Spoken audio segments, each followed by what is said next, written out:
agosto, seja muito bem-vindo ao Plano Anual de Leitura da Bíblia com Lana e Rosane. Hoje nós vamos ler do capítulo 24 de Ezequiel ao capítulo 27. Vamos lá. Capítulo 24, a panela enferrujada. No ano 9 do nosso cativeiro, no dia 10 do 10º mês, o Senhor me disse o seguinte: Homem mortal, escreva a data de hoje, porque este é o dia em que o rei da Babilônia está começando o cerco de Jerusalém. Conte ao meu povo rebelde esta comparação que eu, o Senhor Deus, tenho para eles. Põe a panela no fogo e encha com água. Coloque dentro os melhores pedaços de carne, a alcatra e o filé. Encha também a panela com os melhores pedaços de carne com osso. Pegue a carne do melhor carneiro e amontoe lenha debaixo da panela. Deixe a água ferver, ferva os ossos e a carne. Agora, o que o Senhor Deus está dizendo é isto: ai da cidade dos assassinos! É como uma panela enferrujada que nunca foi lavada. Tira-se de dentro dela a carne, pedaço por pedaço, e não sobra nada. Havia crime de morte na cidade, mas o sangue não foi derramado no chão, onde o pó o poderia esconder. O sangue foi derramado sobre a rocha nua. Deixei o sangue ali, onde não pode ser escondido, onde com ódio está pedindo vingança. Por isso, o Senhor Deus está dizendo o seguinte: ai da cidade dos assassinos! Eu mesmo empilharei lenha para a fogueira. Traga mais lenha, acenda o fogo, cozinhe a carne, deixe o caldo ferver até secar, que os ossos fiquem torrados. Agora, deixe a panela vazia em cima das brasas até que fique vermelha. Assim, o fogo acabará com a ferrugem e a panela deixará de ser impura. Trabalho perdido. Toda a ferrugem não vai desaparecer nas chamas.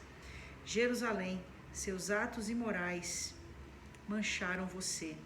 Eu tentei purificá-la, mas você continuou impura.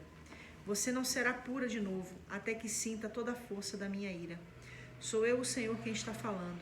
Chegou a minha hora de agir. Não esquecerei os seus pecados. Não terei dó nem piedade. Você será castigada pelo que tem feito. Eu, o Senhor Deus, falei. A morte da esposa do profeta. O Senhor me disse o seguinte: Homem mortal, com um só golpe vou levar aquela que você mais ama. Não reclame, não chore, não derrame lágrimas. Não deixe que ninguém ouça os seus gemidos. Não ande sem chapéu ou descalço como sinal de luto. Não cubra o rosto, nem coma a comida que oferecem nos enterros. De manhã, eu estava falando com o povo e à noite a minha esposa faleceu. No dia seguinte, fiz como o Senhor havia mandado. Então o povo me perguntou: por que você está agindo assim? Aí eu disse: o Senhor falou comigo e me disse para dar a vocês, israelitas, esta mensagem. Vocês estão orgulhosos porque o templo é tão firme. Vocês gostam de olhar para ele e de visitá-lo, porém o Senhor Deus o tornará impuro. Seus filhos e filhas que ficaram em Jerusalém serão mortos na guerra. Aí vocês vão fazer como eu fiz. Vocês não cobrirão o rosto, nem comerão a comida que oferecem nos enterros. Vocês não andarão sem chapéu, nem descalços. Não vão por luto, nem vão chorar. Por causa dos seus pecados, vocês se acabarão e ficarão gemendo juntos. Assim eu, Ezequiel, serei um sinal para vocês. Vocês farão tudo o que eu fiz. O Senhor diz que, quando isso acontecer, vocês ficarão sabendo que Ele é o Senhor Deus. O Senhor disse: agora, homem mortal, vou tirar deles o templo, que é firme, que era o orgulho e a alegria deles, e que gostavam tanto de admirar e de visitar. E também vou tirar os seus filhos e as suas filhas. No dia em que eu fizer isso, alguém que escapar da destruição virá para contar o que aconteceu. Nesse dia, você poderá falar outra vez e conversar com aquele que escapou. Nesse dia, você será um sinal para os israelitas, e eles ficarão sabendo que eu sou o Senhor. Profecia contra Amon. O Senhor me disse o seguinte: homem mortal, agora fale contra o país de Amon. Diga que deem atenção a isto que eu, o Senhor Deus, estou dizendo. Vocês ficaram contentes quando viram o meu templo profanado, quando viram a terra de Israel arrasada e o povo de Judá ser levado para o cativeiro. Por isso vou deixar que as tribos do deserto oriental conquistem vocês. Esses povos montarão os seus acampamentos no país de vocês e ficarão morando aí. Eles comerão as frutas e beberão o leite que eram de vocês. Transformarei a cidade de Rabá num curral de camelos, e toda a terra de Amon num curral de ovelhas. E assim vocês ficarão sabendo que eu sou o Senhor. O que o Senhor Deus está dizendo é isso. Vocês, amonitas, bateram palmas e pularam de alegria. Vocês desprezaram a terra de Israel. Por isso eu os entregarei a outras nações, para que elas roubem o que vocês têm. Eu os destruirei completamente, de modo que não serão mais uma nação, nem terão mais um país de vocês mesmos. Aí vocês ficarão sabendo que eu sou o Senhor. Profecia contra Moabe. O Senhor Deus disse: Moabe disse que Judá é como todas as outras nações, e por isso deixarei que as cidades que defendem a fronteira de Moabe sejam atacadas. Entre elas estarão as mais importantes: Bet, Jesimote, Baal, Meon e Kiriataim. Deixarei que as tribos do deserto oriental conquistem Moabe, juntamente com Amon, e assim Moabe não será mais uma nação. Castigarei Moabe e os moabitas, ficarão sabendo que eu sou o Senhor. Profecia contra Edom. O Senhor Deus disse: o povo de Edom foi cruel na vingança contra Judá, e essa vingança fez com que a culpa de Edom aumentasse muito. Agora anuncio que castigarei Edom e matarei ali todos os homens e animais. O povo será morto na batalha, e eu farei Edom virar um deserto, desde a cidade de Temã até Dedã. Por meio do meu povo de Israel, eu me vingarei de Edom. Ele fará Edom sentir a fúria da minha ira. Os edomitas saberão o que é sofrer a minha vingança. Eu, o Senhor Deus, falei. Profecia contra a Filisteia. O Senhor Deus disse: os filisteus foram cruéis na vingança contra os seus antigos inimigos e os destruíram com ódio. Agora eu estou anunciando que atacarei os filisteus e os queretitas e acabarei com eles. Destruirei todos aqueles que forem deixados vivos na planície da Filisteia. Eu os castigarei duramente, e a minha vingança será completa. Aí ficarão sabendo que eu sou o Senhor. Capítulo 26. Profecia contra Tiro. No ano 11º do nosso cativeiro, no primeiro dia do mês, o Senhor falou comigo de novo. Ele disse: Homem mortal, o povo da cidade de Tiro está se alegrando por causa de uma coisa. Eles estão gritando: Jerusalém, a nossa rival no comércio, está arrasada. As suas portas se abriram para nós entrarmos, e com a sua derrota nós vamos enriquecer. Agora, o que eu, Senhor Deus, estou dizendo é isto: cidade de Tiro, eu estou contra você. Vou trazer muitas nações para lutarem contra você, e elas virão como as ondas do mar. Elas destruirão as muralhas da sua cidade e derrubarão as suas torres. Aí eu varrerei o pó e deixarei a rocha nua. Os pescadores estenderão as redes para secarem em cima dela, ali no mar, onde se encontra. Sou eu, o Senhor Deus, quem está falando. As nações vão atacar e roubar Tiro, e com as suas espadas vão matar aqueles que vivem nas cidades que estão perto, em terra firme. Aí a cidade de Tiro ficará sabendo que eu sou o Senhor. O Senhor Deus diz: eu vou trazer da Babilônia o rei Nabucodonosor, o mais poderoso de todos os reis, para atacar Tiro. Ele virá do norte com um forte exército, com cavalos e carros de guerra e com cavalaria. Aqueles que vivem perto, nas cidades que estão em terra firme, serão mortos na batalha. O inimigo cavará trincheiras, fará rampas de ataque e levantará um muro de escudo contra você. Com máquinas de lançar pedras, eles derrubarão as suas muralhas e com barras de ferro derrubarão as suas torres. Seus cavalos levantarão nuvens de pó que cobrirão vocês. Quando eles passarem pelos portões da cidade conquistada, o barulho dos cavalos deles puxando carretas e carros de guerra fará tremer as suas muralhas. Os cavaleiros deles invadirão as suas ruas, matando o seu povo à espada. As suas fortes colunas serão jogadas no chão. Os seus inimigos roubarão as suas riquezas e as suas mercadorias. Derrubarão as suas muralhas e arrasarão as suas casas luxuosas. Eles jogarão no mar as pedras, a madeira e o entulho. Acabarei com as suas canções e farei parar a música das suas liras. De você só deixarei uma rocha nua, onde os pescadores estenderão as redes para secarem. A cidade nunca mais será reconstruída. Eu, o Senhor Deus, estou falando. O Senhor Deus diz isto à cidade de Tiro: quando você for conquistada, o povo que vive no litoral ficará apavorado com os gritos daqueles que forem feridos de morte. Todos os reis das nações do litoral descerão dos seus tronos, tirarão os seus mantos e as suas roupas bordadas e, tremendo de medo, sentarão no chão. Quando virem o que aconteceu com você, eles terão tanto pavor que ficarão tremendo sem parar. Eles cantarão para você esta canção de enterro. A cidade famosa está destruída. Seus navios foram varridos dos mares. O povo desta cidade dominava os mares e metia medo em todos os que viviam no litoral. Agora, no dia em que a cidade caiu, as ilhas estão tremendo e os seus moradores estão apavorados com tanta destruição. O Senhor Deus diz: farei você virar uma cidade deserta, como as cidades arrasadas, onde não mora ninguém. Cobrirei você com as águas profundas do mar. Eu a jogarei no mundo dos mortos, onde você estará com gente que morreu há muito tempo. E a abandonarei neste mundo que fica debaixo da terra, nesse país de ruínas antigas. E você ficará junto com os mortos. Em você, Tiro, nunca mais morará ninguém, e você não voltará a ocupar o seu lugar no mundo dos vivos. Farei de você um exemplo horrível, e esse será o seu fim. As pessoas vão procurá-la, mas ninguém a encontrará. Eu, o Senhor, Deus, falei. O Senhor me disse o seguinte: homem mortal, cante um cântico fúnebre para Tiro, aquela cidade que fica à beira do mar e faz comércio com todos os povos que vivem no litoral. Diga que o Senhor Deus está dizendo isso. Tiro, você se orgulhava da sua beleza perfeita. O mar é seu lar. Os seus construtores a fizeram parecida com um belo navio. Na construção, usaram pinho do Monte Hermon. E para o mastro, usaram cedro do Líbano. Pegaram carvalho de Bazã para fazer os remos. Fizeram seus convés de pinheiro de Chipre e o enfeitaram com marfim. As suas velas eram de linho bordado do Egito, velas reconhecidas de longe. Os seus toldos eram de tecido fino, de púrpura da ilha de Chipre. Ó Tiro, os seus marinheiros eram os seus próprios homens experientes, e os seus remadores eram da cidade de Sidom e de Arvade.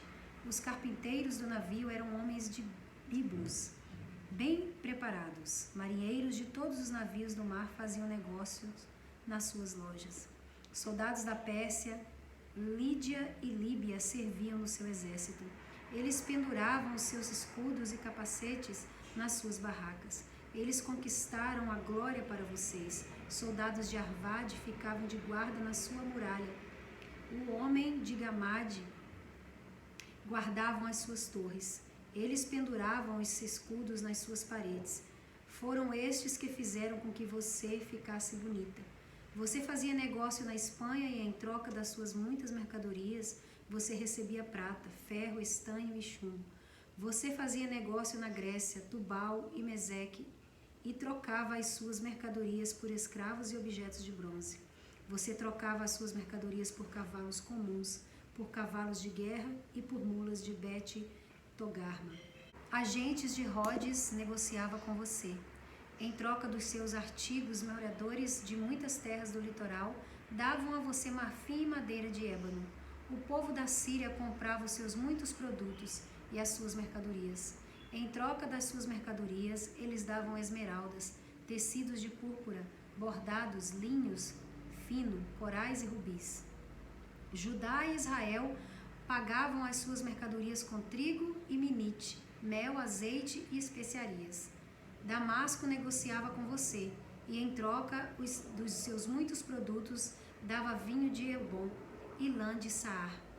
De Uzal traziam para você vinho, ferro, trabalhados e especiarias que trocavam pelos seus artigos. Em troca dos seus produtos, o povo de Dedã oferecia mantas para cavalos. Os árabes e as autoridades de Quedar pagavam as suas mercadorias com carneiros e bodes. Em troca das suas mercadorias, os negociantes de Sabá e Ramá davam as mais finas especiarias, pedras preciosas e ouro. As cidades de Arã, Cane e Éden, os comerciantes de Sebá, as cidades de Assur e Quilmade, todos faziam negócios com você. Eles lhe vendiam roupas de luxo, tecidos de púrpura, bordados, tapetes de várias cores e cordas e cordões bem trançados. As suas mercadorias eram levadas em grupos de grandes navios cargueiros. Tiro, você parecia um navio no mar, carregado com carga pesada. Quando os seus remadores levaram você para o mar alto, o vento leste a fez afundar longe da terra. Toda a riqueza da sua mercadoria, todos os marinheiros da tripulação, os carpinteiros do navio e os seus comerciantes, cada soldado que estava no navio, todos todos se perderam no mar quando o navio afundou. Os gritos dos marinheiros que se afogavam foram ouvidos até na praia. Todos os navios estão agora abandonados e todos os marinheiros foram para a terra firme. Todos eles choram amargamente por você, jogando pó na cabeça e rolando nas cinzas em sinal de tristeza. Por sua causa, eles rapam a cabeça e vestem roupa feita de pano grosseiro, chorando com o coração amargurado. Eles cantam para você esta canção triste. Quem pode se comparar com Tiro, que agora está em silêncio no meio do mar?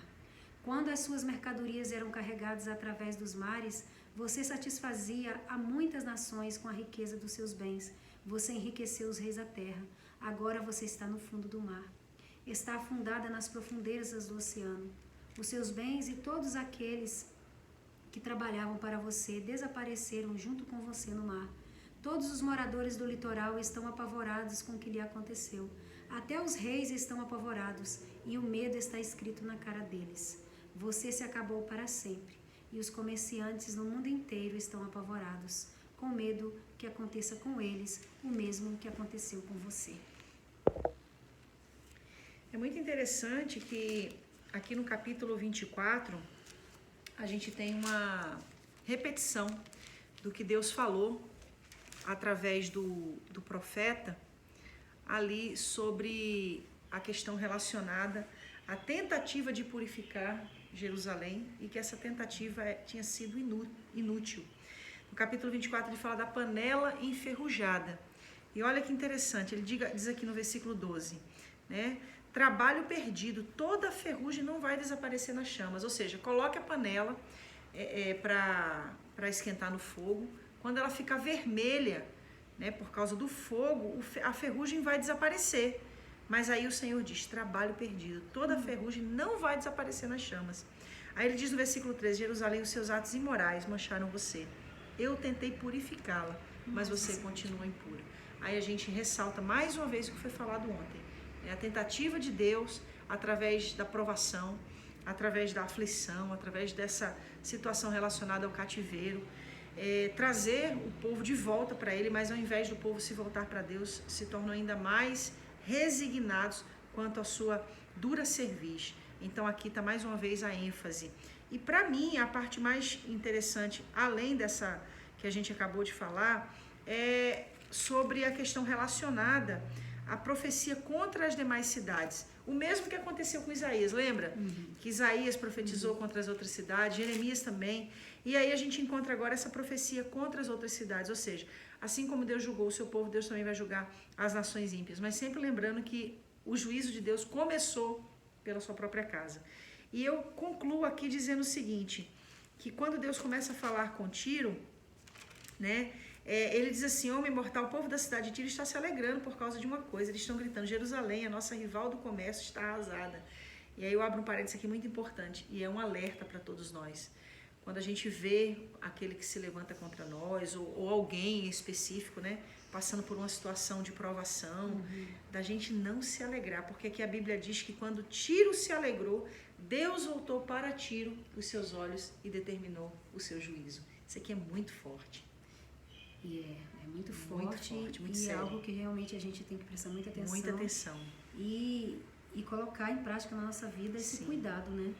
Porque Deus é o tempo todo muito claro, né? Deus não dá meia volta, como dizem. Ele é direto e muito claro. Então, assim, para mim, essa foi a passagem que ficou mais marcante, foi a tentativa de Deus de continuar purificando o seu povo, dizer que era em vão, e essa questão relacionada a Tiro. E eu acho que eu não posso deixar passar batido, achei que você ia falar. Foi lindo, né? Mas você não falou, então eu vou falar, da morte da esposa do profeta. Deus não deixou o homem nem passar pelo luto. Enquanto ele estava fazendo as coisas dele, lá morre a mulher. E continue fazendo. Continue fazendo, não pare não. Não chore, não lamente, porque é assim como eu vou usar a sua vida. É que a mente de Deus, o olhar de Deus, ele está além daquilo que para nós é tão importante, entendeu? E não que não seja importante para ele, mas ele sabe o que é mais importante acima daquilo que a gente vê como importante, né? Tá meio repetitivo, mas essa é a verdade, né? Olha aqui, os olhos de Deus, ele está bem à frente do que aquilo que a gente vê no momento. O capítulo 24, 16. Homem mortal, com um só golpe vou levar aquela que você mais ama. Irmão, isso é E forte. ele lá fazendo as coisas de Deus. E aí quando a mulher morre, que será, não né? chore, não clame, não derrame lágrima. Imagina. Ou seja, Deus estava usando o profeta também para servir de exemplo para o povo. Referência. Porque o profeta se colocou, né? Me usa, estou aqui, eis-me aqui. Ele aceitou. Então, quando você aceita como profeta, como homem, mulher de Deus, uma pessoa chamada para servir a Deus, você vai ter preços a pagar, como você fala, né?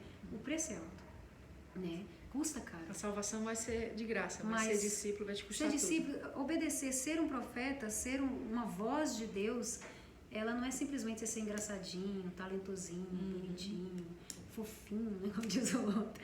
Realmente, ela demanda toda a sua vida, ela demanda todos os seus ideais. Por quê? Porque para Deus, a vida é além daqui, né? Para Deus é tudo além do que a gente vê com olhos naturais. É que nem Oséias, né? Disse sim para Deus, aí Deus disse, então tá bom, então casa com uma mulher de prostituição. Vai entender os caminhos de Deus. Deus tinha um propósito naquilo lá. Então, quando a gente diz eis-me aqui, a gente tem que pensar muito, não pode ser uma coisa ensaiada e por emoção, né? A gente tem visto muitas pessoas dizendo eis-me aqui e na hora do vamos ver, culpar o mundo, a Deus e a todos para não cumprir o seu chamado. Mas tem que saber que para dizer sim, tem que saber que por mais que seja pleno, terá dificuldades, porque Deus sabe o porquê de tudo aquilo que se submete, que vive os seus profetas e os seus chamados. Então tem que pensar muito antes de dizer sim, não é brincadeira não, mas é bênção porque é além daqui, é lá em cima. E quando a gente fala isso, a gente não tá atrelando um peso ao chamado.